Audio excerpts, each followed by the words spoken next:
Haleluya. Puji nama Tuhan. Saya ucapkan selamat pagi. Salam sejahtera dalam kasih Tuhan kita Yesus Kristus. Pada hari ini Minggu tanggal 29 Maret tahun 2020 kita mengadakan ibadah sekalipun secara online, tetapi kita percaya ketika adanya penyertaan Tuhan, maka yang kita selenggarakan tidak menjadi sia-sia. Secara khusus kepada jemaat yang ada di GPD Grisim Cisalak, kiranya lewat ibadah ini kita merasakan berkat Tuhan, kita merasakan kasih Tuhan yang membuat kita bertambah dalam kehidupan rohani maupun dalam kehidupan iman kita kepada Tuhan. Yesus Tuhan yang kita muliakan, sekalipun tidak dapat dilihat secara kasat mata lahiriah ini, tapi kita percaya Dia selalu ada menyertai dalam kehidupan orang yang percaya kepadanya. Firman Allah, Yesus sendiri mengatakan, 2 orang saja bersekutu atas nama Yesus, Ia ada di tengah-tengah mereka. Dan saya percaya Yesus juga ada di tengah-tengah kehidupan kita. Itulah sebabnya sekalipun lewat media yang ada, kita tidak pernah menjadi kecewa disebabkan oleh karena situasi dan keadaan yang memang mungkin mengharuskan kita melakukan hal yang demikian. Tetapi hati ini tetap kita arahkan kepada satu pribadi Allah yang kita sembah, pribadi Allah yang kita muliakan di dalam nama Tuhan Yesus Kristus. Nah, puji Tuhan, saudara-saudaraku yang saya kasihi di dalam nama Tuhan Yesus, sebelum kita akan mendengarkan pemberitaan firman Allah, terlebih dahulu saya ingin menaikkan pujian bagi kemuliaan nama daripada Tuhan Yesus Kristus. Ya Tuhan, Gembalaku, pimpin saya di perjalanan,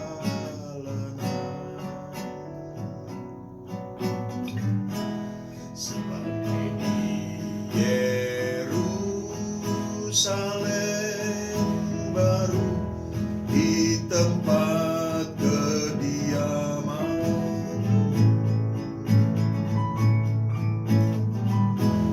Ya Tuhan, Gembalaku, pimpin saya di perjalanan, sampai di Yerusalem baru, di tempat kediaman.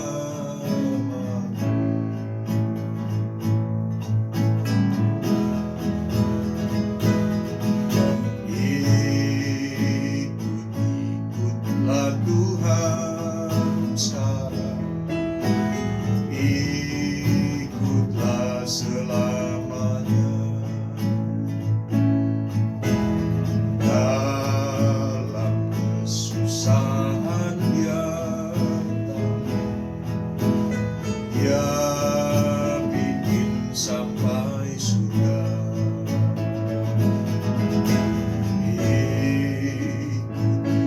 Ikutlah Tuhan sekarang, ikutlah selamanya, dalam kesusahan Dia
Ya, haleluya, puji Tuhan. Saudara-saudara yang saya kasihi, di dalam nama Tuhan Yesus Kristus, biarlah lewat pujian yang kita sudah naikkan ke hadirat Tuhan, boleh menjadi berkat, menjadi kekuatan di dalam kehidupan kita, memberikan motivasi di dalam kehidupan kita, agar kita lebih serius lagi, lebih giat lagi dalam pengiringan kita kepada Yesus Tuhan sebagai juru selamat di dalam kehidupan kita. Menyadari keadaan yang terjadi di akhir-akhir ini yang perlu kita sikapi dengan arif dan bijaksana tentunya, sebagai umat manusia, khususnya sebagai orang yang percaya kepada Yesus sebagai Tuhan dan Juru Selamat.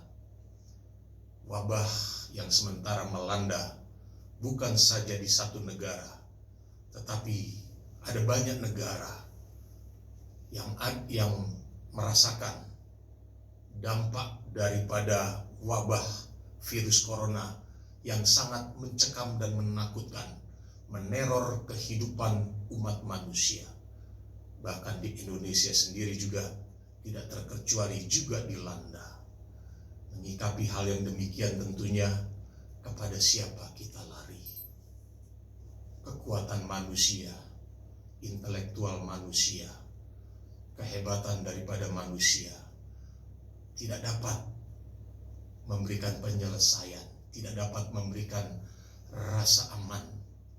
Pemazmur mengatakan, kulayangkan mataku di gunung-gunung untuk mencari pertolongan.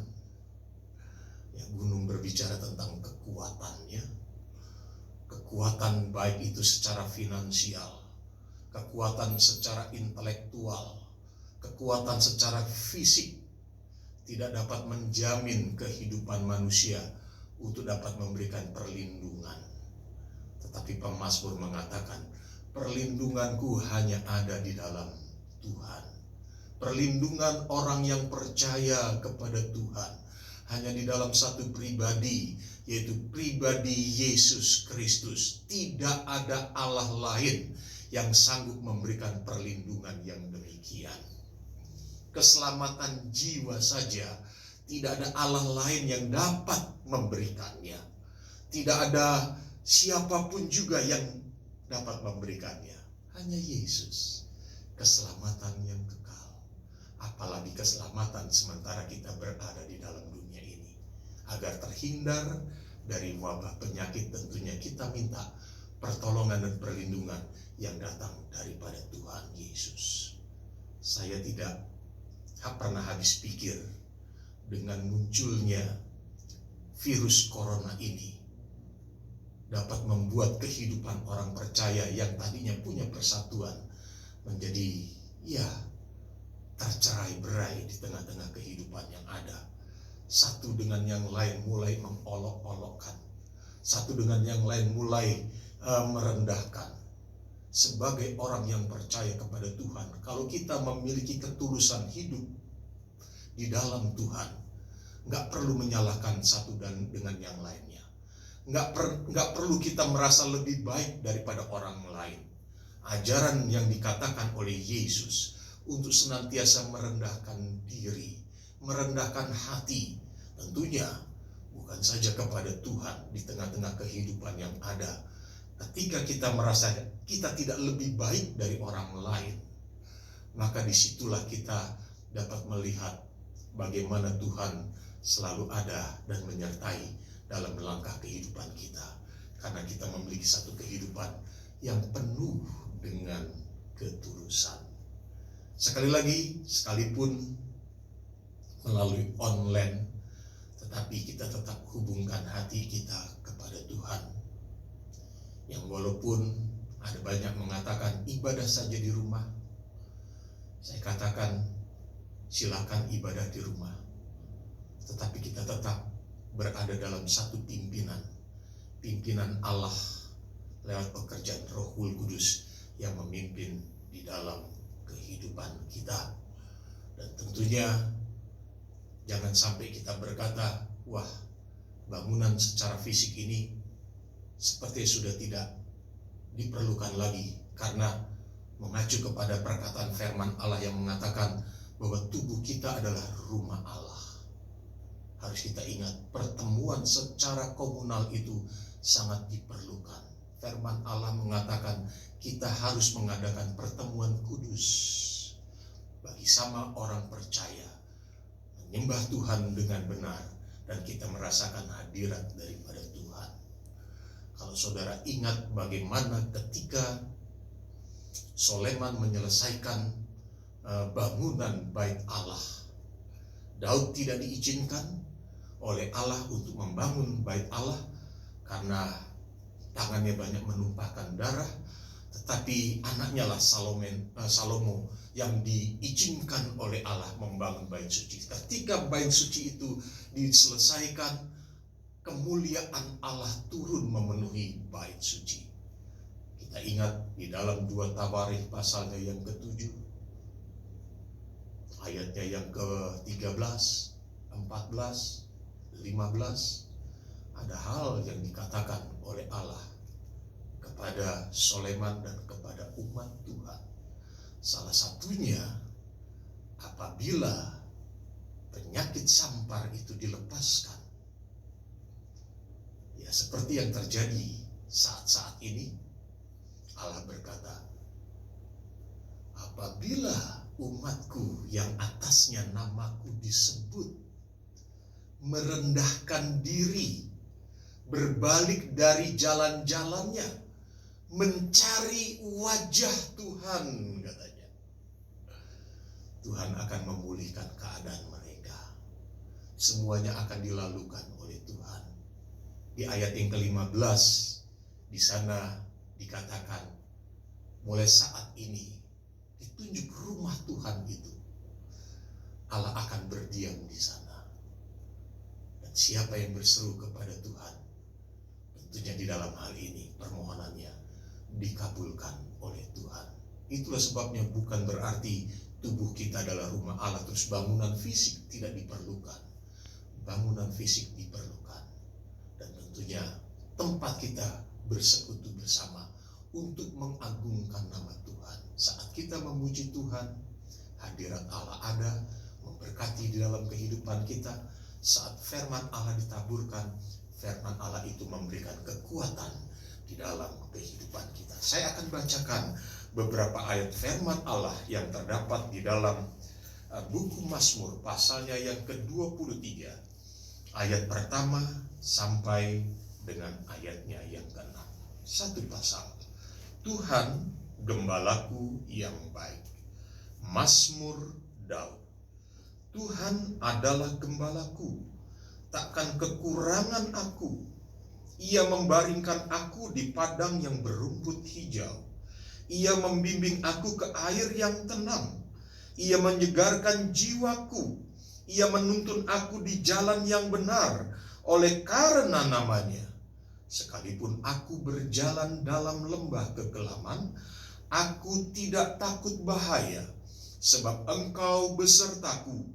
Gadamu dan tongkatmu, itulah yang menghibur aku.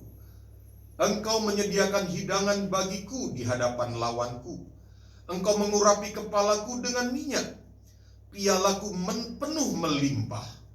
Kebaikan dan kemurahan belaka akan mengikuti aku seumur hidupku, dan aku akan diam dalam rumah Tuhan sepanjang masa.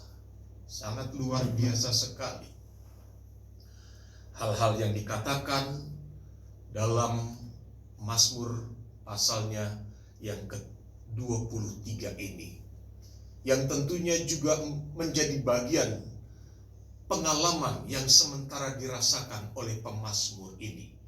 Kalau di dalam ayat yang pertama dikatakan Mazmur Daud, ternyata ini dikatakan oleh Daud dalam hubungannya, kehidupannya bersama dengan Tuhan.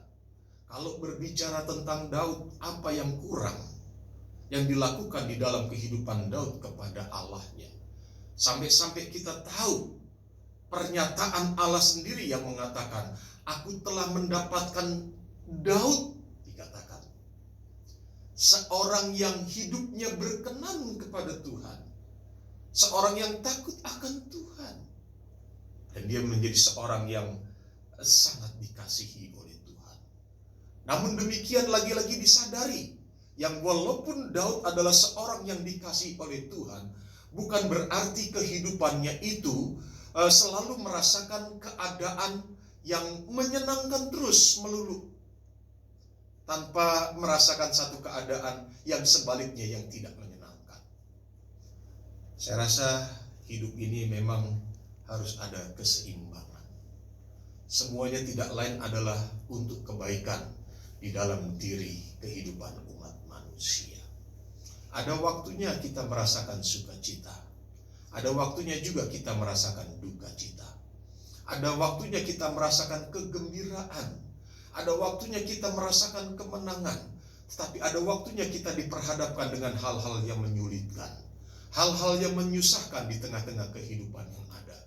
Namun bagi orang yang percaya kepada Tuhan, hal ini patut disadari di dalam kehidupannya. Kita harus tidak menjadi kecewa, karena kita ingat bahwa kita disertai oleh Tuhan. Ingat apa yang dikatakan oleh Allah kepada umat Tuhan. Dikatakan bahwa kehidupan umat Tuhan itu diawasi oleh Tuhan bagaikan biji matanya. Ketika ada yang menyakiti, bukankah Allah juga mau bertindak, memberikan pembelaan? Ya tentunya di dalam hal ini semua yang dibuat oleh Allah untuk kebaikan di dalam kehidupan kita. Nah, ayat-ayat firman Allah ini juga menyadarkan di dalam kehidupan kita. Mulai ayatnya yang kedua, ayat yang ketiga, ayat yang keempat, ayat yang kelima, dikatakan di sana ada keadaan yang baik, di sana ada keadaan yang menyenangkan, di sana ada keadaan yang mengembirakan. Namun demikian di sisi lain juga ada satu keadaan yang sangat menakutkan. Ayat yang kedua dikatakan Tuhan membimbing di padang rumput hijau. Bukankah sesuatu yang menyenangkan? Ayat yang ketiga dikatakan menyegarkan jiwa, dituntun di jalan yang benar. Sangat luar biasa. Tapi di ayat yang keempat ada lembah kekelaman. Dalam terjemahan lain dikatakan lembah bayang-bayang maut. Sesuatu yang mengerikan. Bukankah di tengah-tengah situasi keadaan yang ada juga dapat membuat kehidupan seseorang menjadi takut dan gentar. Tapi apa yang dikatakan oleh pemazmur ini di ayat yang keempat, dia tidak menjadi takut. Karena apa? Ada gada dan tongkat Tuhan. Ada kekuatan daripada Tuhan. Ada firman dan roh Allah yang bekerja di dalam kehidupannya, memberikan kemenangan tentunya, memberikan keluputan, memberikan kelepasan. Sebab Allah yang kita muliakan bukan Allah yang mati, Dia adalah Allah yang hidup. Terlalu banyak kesaksian yang dapat dikatakan di dalam kehidupan umat Tuhan. Terlalu banyak. Kalau kita melihat di dalam Alkitab, tidak terhitung pertolongan, kekuatan Tuhan yang dinyatakan, kemuliaannya yang dapat kita jadikan bekal, dasar kita melangkah untuk memiliki kehidupan iman. Benar apa yang dikatakan oleh Rasul Paulus. Hidup orang percaya itu berjalan bukan karena melihat, tetapi karena iman. Ya, memang kita harus sadari kualitas masing-masing orang percaya. Kualitas iman masing-masing orang percaya berbeda-beda. Kualitas iman yang dimiliki bangsa Israel yang dipimpin oleh Musa berjalan menuju tanah perjanjian, yaitu tanah Kanaan, berbeda-beda. Allah sendiri mengakui kualitas iman yang dimiliki oleh Yosua dan Kaleb sangat luar biasa. Berbeda dengan kebanyakan orang Israel pada waktu itu. Kaleb dikatakan memiliki jiwa yang lain. jiwa yang berbeda. Kalau kita ingin beribadah, kita tetap beribadah kepada Tuhan. Kalau kita menjadi orang yang takut akan Tuhan, kita harus menjadi orang yang benar-benar takut akan Tuhan, tanpa menghiraukan yang lain, suara-suara yang lain. Sebab ada ayat firman Allah yang mengatakan Tuhan membedakan orang yang beribadah kepada Tuhan. Tuhan membedakan orang yang takut akan Tuhan dengan orang yang tidak beribadah dan orang yang takut akan Tuhan, yang tidak takut akan Tuhan. Tentunya yang beribadah dan takut akan Tuhan akan diistimewakan. Seperti ayat firman Allah yang kita baca. Allah yang kita muliakan, dikatakan Dia mau memposisikan dirinya sebagai gembala. Dikatakan Tuhan adalah gembalaku, takkan kekurangan aku. Ya, kita tahu pribadi seorang gembala itu adalah membimbing kawanan ternaknya, kambing dombanya. Seorang gembala itu memimpin kawanan kambing dombanya yang digembalakan. Dan satu hal yang patut kita perhatikan, seorang gembala itu punya tanggung jawab untuk melindungi, sekali lagi, punya tanggung jawab untuk melindungi kawanan domba yang digembalakan. Kita tahu background kehidupan daripada Daud. Sebelum dia menjadi seorang raja, dia adalah seorang gembala. Ketika ada binatang buas diperhadapkan dengan singa dan beruang, dia katakan dia pakai tongkat gembalanya, dia pegang janggut singa, dia pukul kepalanya, matilah itu binatang buas. Demi apa? Melindungi kawanan domba yang digembalakan. Dan kita kalau berbicara tentang gembala, Yesus adalah gembala agung. Yesus mau memposisikan dirinya sebagai gembala dari kawanan kehidupan kita sebagai gereja Tuhan. Itulah sebabnya Yesus adalah pembimbing, penuntun, pelindung di dalam kehidupan kita. Cuma yang menjadi persoalan, mau nggak kita digembalakan? Mau nggak kita digembalakan? Kalau kita mau digembalakan, kita memposisikan kehidupan kita ini berada dalam tuntunan dan pimpinan daripada Tuhan. Kita tahu bahwa Allah itu tidak akan pernah salah dalam membimbing dan memimpin kehidupan umatnya. Dia pimpin, dia bimbing sampai kepada sasaran dan tujuan kehidupan yang sesungguhnya. Ingat bagaimana Musa tatkala kehidupan umat Tuhan melakukan hal yang mengecewakan di hati Tuhan, Allah mengancam Musa dan umat Tuhan, lanjutkan perjalanan. Dia tidak ingin menyertai atau membimbing mereka. Waktu umat Tuhan dan Musa mendengar hal yang demikian, mereka menjadi takut. Musa sendiri berkata, jika engkau tidak membimbing kami, jangan suruh kami melanjutkan perjalanan. Dia sadar Musa, kalau tidak dipimpin oleh Tuhan, perjalanannya akan mengalami kegagalan, tidak sampai pada sasaran. Tetapi kalau berada dalam pimpinan Tuhan, dia akan sampai tujuan dan sasaran kehidupan yang sesungguhnya. Itulah sebabnya mari kehidupan kita mau biarkan berada dalam pimpinan Tuhan. Tuhan memimpin kehidupan kita lewat apa? Lewat firman Allah. Dan kalau kita mendengar di tengah-tengah kehidupan yang ada, ya seperti situasi yang terjadi saat ini, ada banyak orang untuk membenarkan dirinya. Tidak sedikit mereka memakai ayat-ayat firman Allah, memaksakan ayat-ayat firman Allah. Tetapi kehidupan kita sebagai orang yang percaya kepada Tuhan, ketika kita dipimpin oleh seorang hamba Tuhan, kita dengar saja apa yang dikatakan oleh hamba Tuhan tersebut. Sebab hamba Tuhan itu juga diutus oleh Allah untuk membimbing kehidupan rohani saudara. Jangan biarkan suara-suara yang dari luar masuk mempengaruhi kehidupan kita.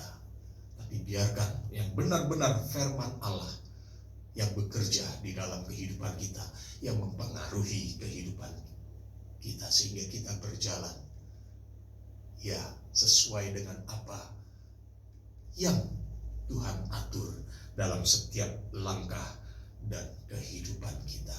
Yesus yang kita muliakan sekali lagi adalah Allah yang penuh dengan kasih dan kesetiaan.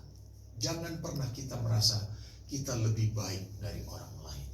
Katakan kepada Tuhan, saya tidak lebih baik dari orang lain. Saya butuh firman Allah. Saya perlu Tuhan. Sekalipun mungkin ada hal-hal yang dibanggakan di dalam kehidupan kita yang kita miliki, katakan kepada Tuhan, itu semuanya tidak ada artinya. Saya tidak lebih baik dari siapapun juga. Saya perlu Tuhan, saya perlu pimpinan Tuhan.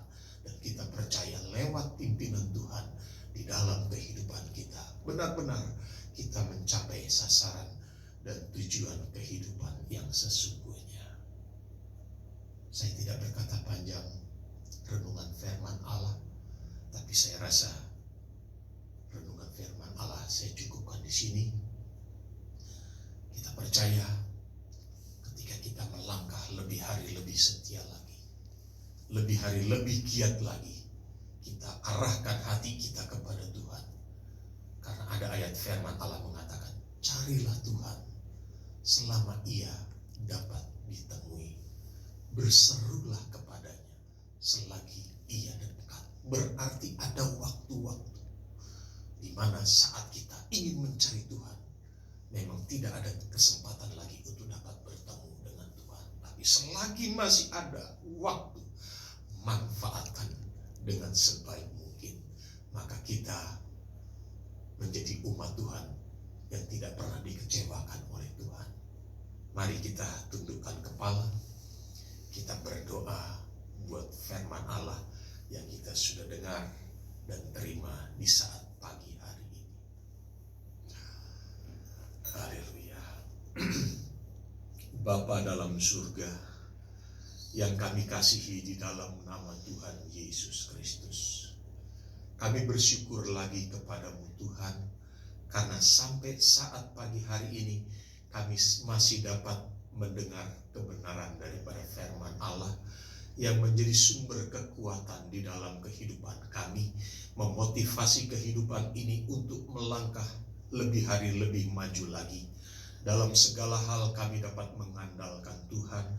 Dalam segala sesuatu kami selalu berharap kepada Tuhan Yesus, sebab Engkau yang kami tinggikan dan kami muliakan adalah pribadi Allah yang dapat diandalkan, yang dapat diharapkan di dalam kehidupan kami ini, ya Tuhan Yesus. Itulah sebabnya kami menyerahkan segenap kehidupan kami ke dalam genggaman tangan kasih Tuhan. Atur langkah kehidupan kami, ya Tuhan. Pimpin langkah kehidupan kami, ya Tuhan, sehingga kami dapat berjalan seturut dengan kehendak-Mu. Segala sesuatu apa yang kami lakukan dan kami kerjakan boleh dapat menyenangkan akan hati-Mu.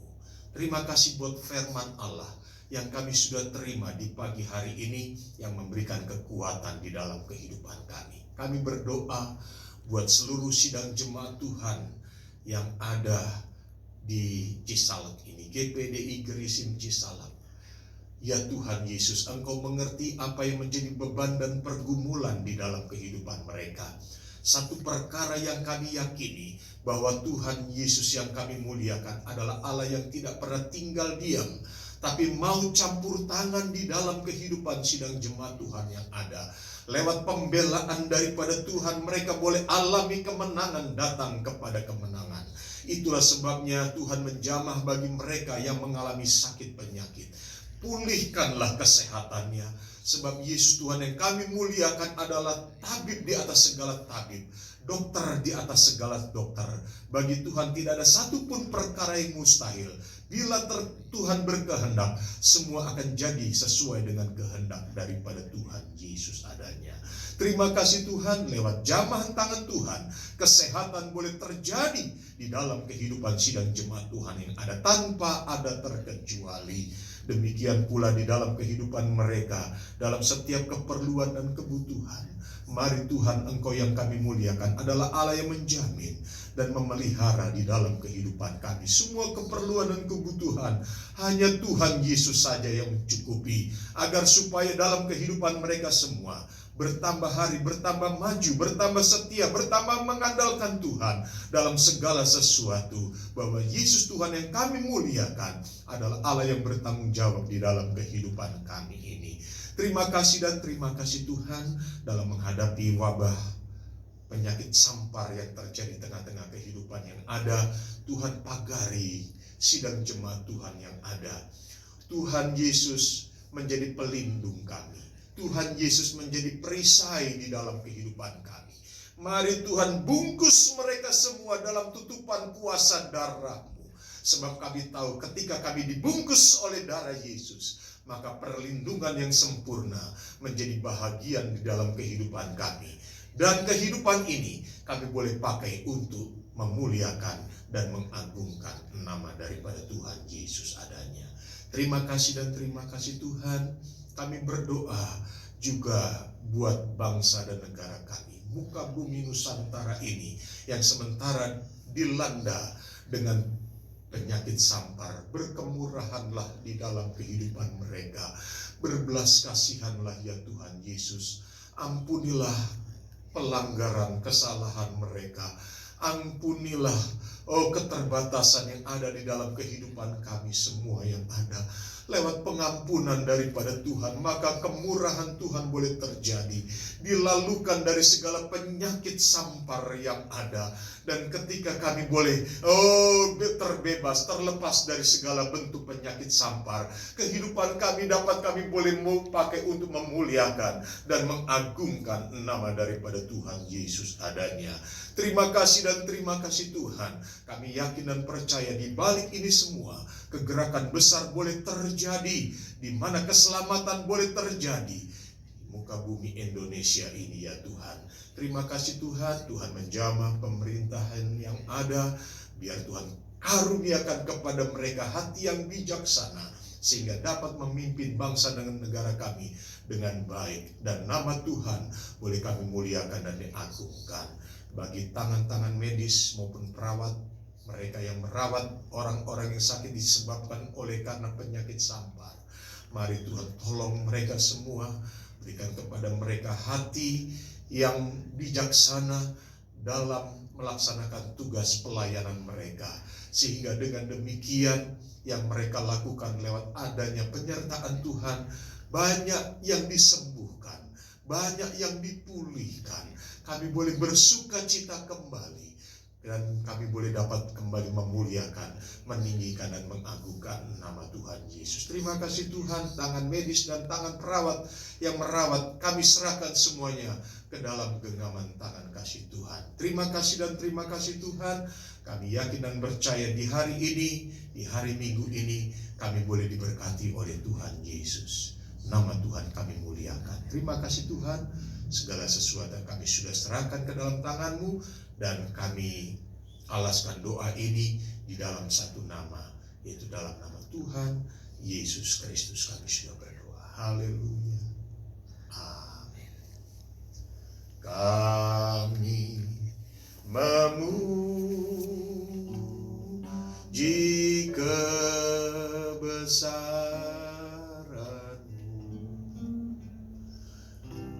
ajaib Tuhan, ajaib Tuhan.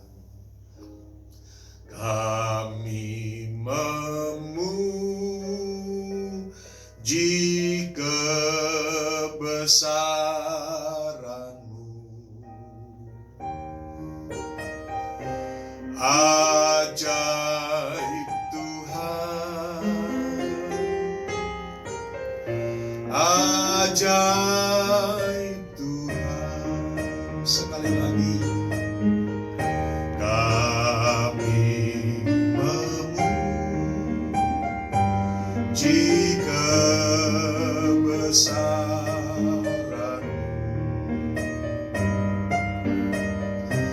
ajaib